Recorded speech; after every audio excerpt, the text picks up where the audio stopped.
Meanwhile, the Sultan of Sokoto, Alhaji Muhammad Saad Abubakar, says all citizens will have the free will to decide whether to take the COVID-19 vaccine or not, and no one should be forced. But their roles as religious leaders is to guide and advise them.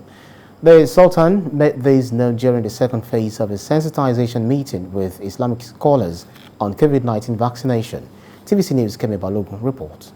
A number of European countries have resumed vaccinations with the Oxford AstraZeneca vaccine after investigations carried out by the European Medicines Agency concluded that the vaccine was safe and effective for use.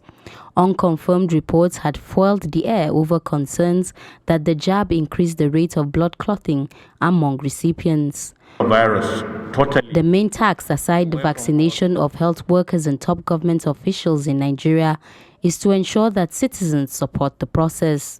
This has formed the background to disengagement with Muslim leaders and scholars to get their support for communities and the grassroots that the vaccines are safe and effective, and to also put to rest the apathy over the choice of vaccine received.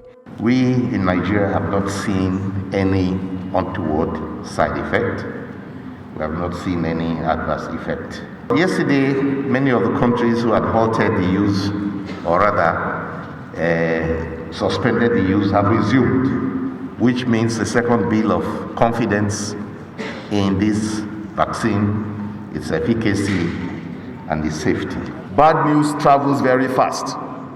So for all of the people who have gotten the information that there was some remote or potential link between AstraZeneca and blood clotting, not everybody will get the information that the European Union, the regulatory body, has now reversed and provided clarity and validated that the use of AstraZeneca is safe. Because we believe there must be understanding before any action is taken for it to achieve any positive impact on all of us. Over the last week, there have been several misconceptions about the effectiveness of the Oxford AstraZeneca vaccine as more countries put its use on hold.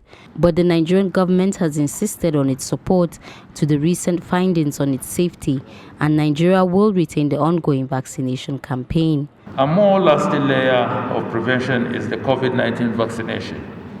Roll out to enable us to achieve herd immunity so that we can have our lives back to normal.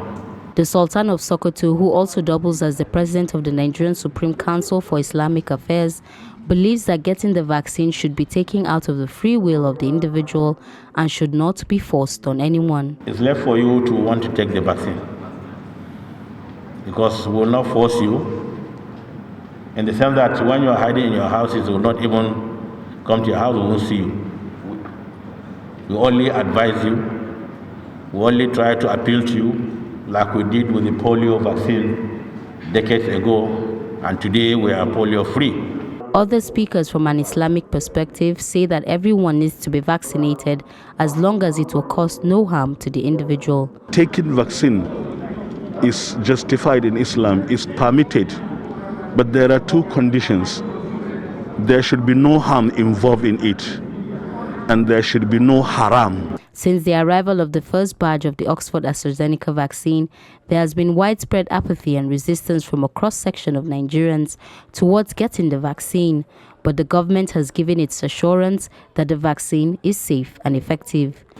Religious leaders are a start point towards getting communities to key into the country's need to vaccinate 70% of its citizens in order to achieve the herd immunity needed to have a hands-on the COVID-19 pandemic.